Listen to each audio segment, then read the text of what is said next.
जय श्री कृष्ण। मैं संध्या शर्मा श्री बांके बिहारी जी के चरणों में कुछ प्रभु भक्तों के चरित्र का वर्णन करने जा रही हूँ। आशा है आप सभी कृष्ण भक्तों को ये भक्तों के चरित्र अवश्य पसंद आएंगे। आज की कहानी है स्वपच भक्त वाल्मीकि जी।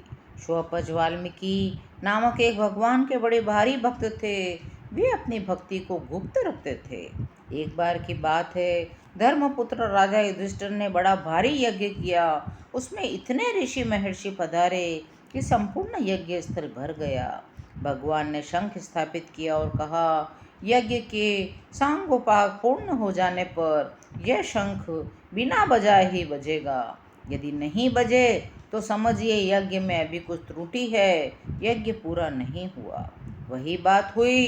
पूर्णाहुति, तर्पण, ब्राह्मण भोजन, दान दक्षिणादि सभी कर्म विधि समेत संपन्न हो गए, परंतु वह शंख नहीं बजा। तब सबको बड़ी चिंता हुई। इतने श्रम के बाद भी यज्ञ पूर्ण नहीं हुआ। तब सभी लोगों ने भगवान श्री कृष्ण के पास आकर कहा, प्रभु आप कृपा करके बताइए यज्ञ में कौन सी कमी रह गई है।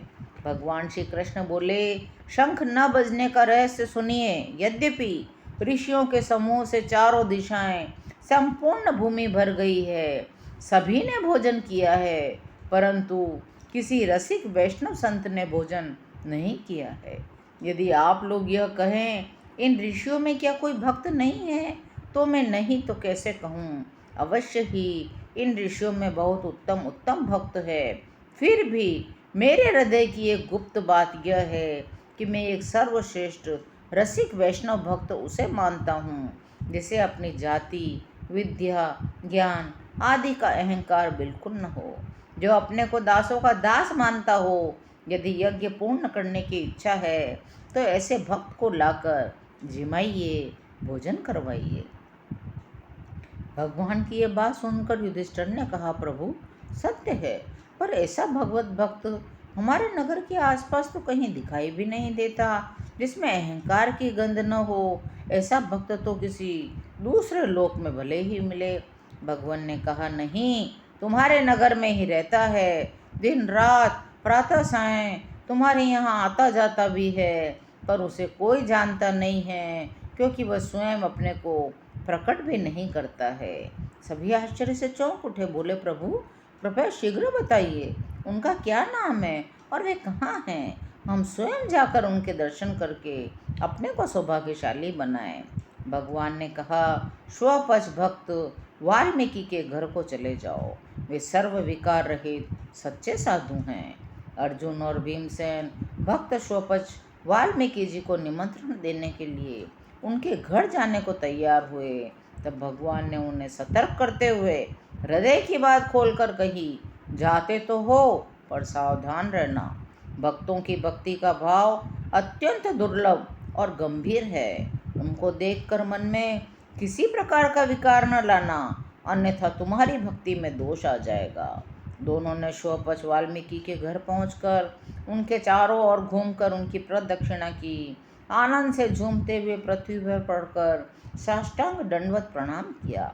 भीतर जाकर देखा तो उनका उपासना गृह बड़ा सुंदर था। वाल्मीकि जी ने जब दोनों राजा राजाओं को देखा तो उन्होंने सब काम छोड़ दिए। वे लज्जा एवं संकोच में कांपने लगे। उनका मन विह्वल हो गया। अर्जुन और भीमसेन ने सविनय निवेदन किया, भक्तवर आप हमारे घर पधारिए, वहाँ अपनी जूठन गिराकर हमारे पाप ग्रहों को दूर कीजिए, हम सबको परम भाग्यशाली बनाइए। दोनों को निमंत्रण देते अपनी बड़ाई करते हुए सुनकर स्वपच वाल्मीकि जी कहने लगे, अजी हम तो सदा से ही आपकी जूठन उठाते हैं, आपके द्वार पर झाड़ू लगाते हैं, मेरा निमंत्रण कैसा? पहले आप लोग भोजन कीजिएगा, फिर पीछे से हमें अपनी जूठन दीजिएगा। अर्जुन और भीमसेन ने कहा, आप ये क्या कह रहे हैं? पहले आप भोजन कीजिएगा, फिर पीछे से हमें कराइएगा। बिना आपको खिलाए हम लोग नहीं खाएंगे। दूसरी बात भूल कर भी मन में न सोचिए। वाल्मीकि जी ने कहा, बहुत अच्छी बात है, यदि आपके मन में ऐसा है तो ऐसा ही होगा। अर्जुन और भीमसेन ने लौटकर राजा युधिष्ठिर से स्वपच वाल्मीकि की सब बात कही।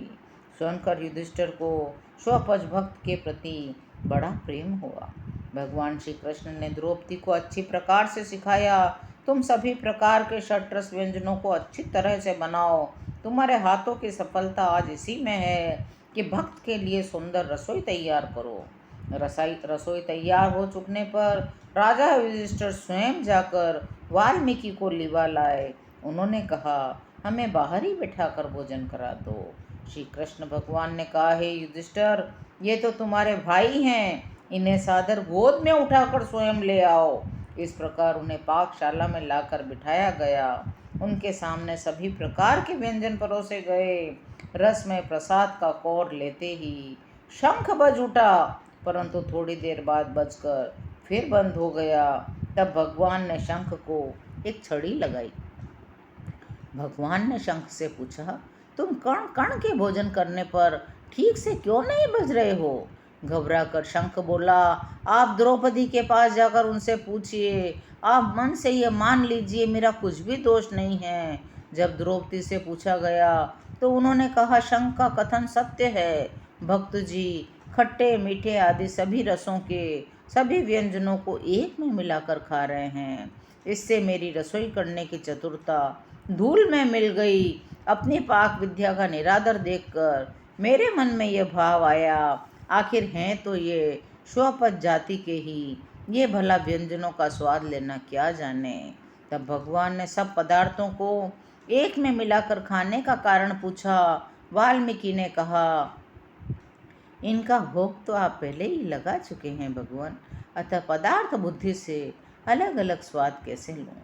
पदार्थ तो एक के बाद एक दूसरे रुचिकर और अरुचिकर लगेंगे, फिर इसमें प्रसाद बुद्धि कहाँ रहेगी? मैं तो प्रसाद का सेवन कर रहा हूँ, व्यंजनों को नहीं खा रहा। यह सुनकर भक्त वाल्मीकि में द्रौपदी का अपार सद्भाव हुआ। शंख जोरों से बजने लगा, लोग भक्त की जय जयकार करने लगे। इस प्रकार यज्ञ पूर्ण हुआ और भक्त स्वपच वाल्मीकि की महिमा का सबको पता चल गया। आज की कथा यहीं विराम लेती है, शेष अगले अंकों में। यदि आपको श्री कृष्ण यदि आपको भक्तों की ये कथाएं अच्छी लगती हों तो कृपया चैनल को लाइक, शेयर और सब्सक्राइब करिए। कमेंट में जय श्री कृष्ण अवश्य लिखिए। जय श्री कृष्ण।